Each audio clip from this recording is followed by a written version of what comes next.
Hello everyone, today we will calculate Pearson correlation.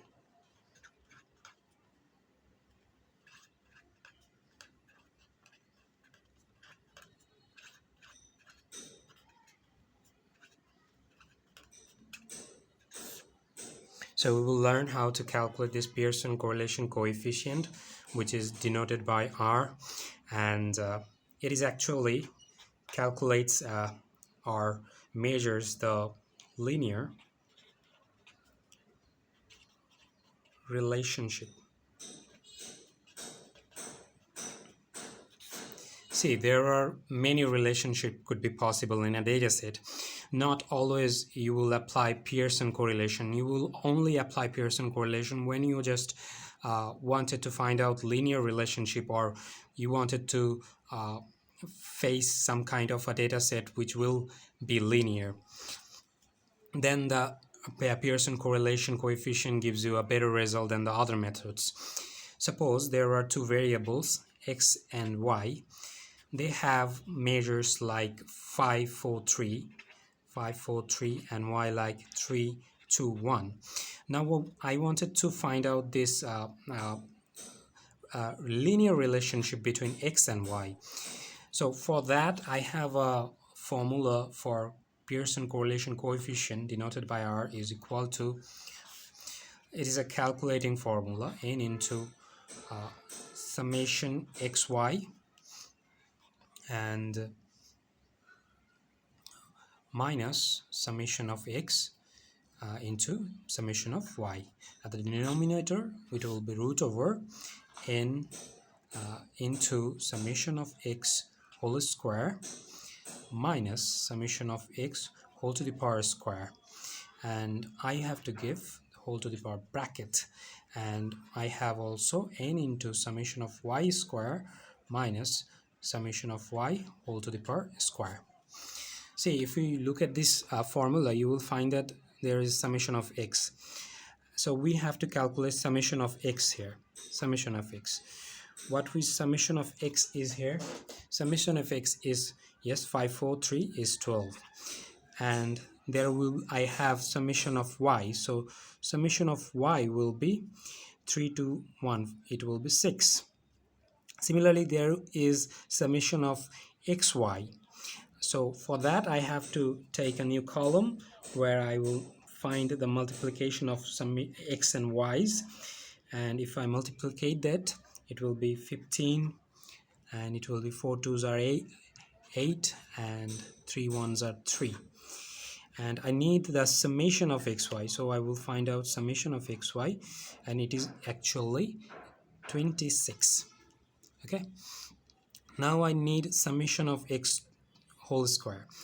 So for that I will take a new column, x squares column, and it will have 5 square 25, 4 square 16, 3 square 9, and next it's call me that I have to find the summation of it. So I will find the summation of it. X square is equal to 25, 16 and 9, it will be 50. And next is I need a summation of y square, because summation of x whole to the power square, I have summation of x, so I don't need that. I need summation of y square right now, so I need a new column, y square, and it will be 3 square 9, 2 square 1, sorry 2 square 4, and 1 square is 1. Okay, and then summation of y square I will have 14. Now I will ready to apply these values into my formula.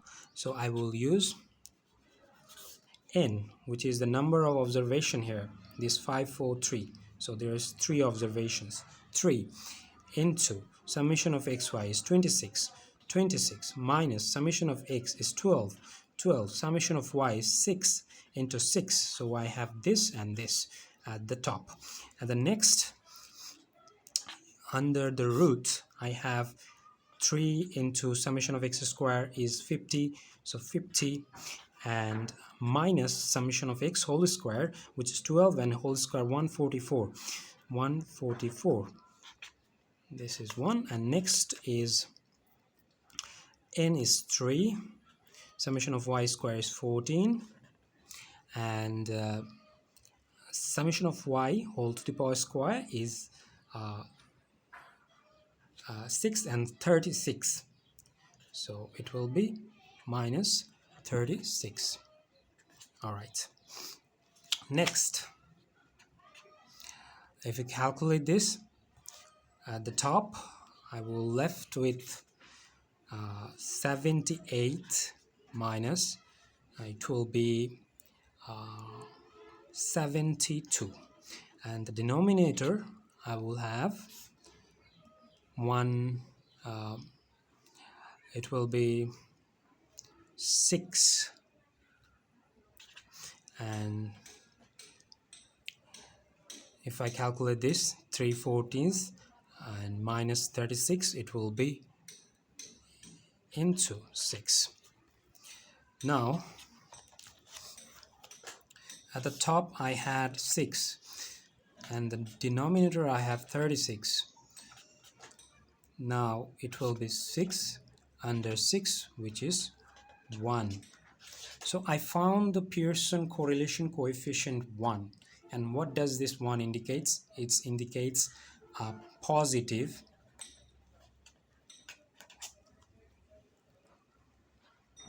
linear relationship.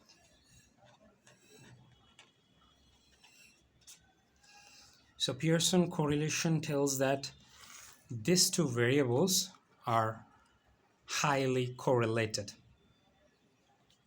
So that is how we calculate Pearson correlation. Thank you very much.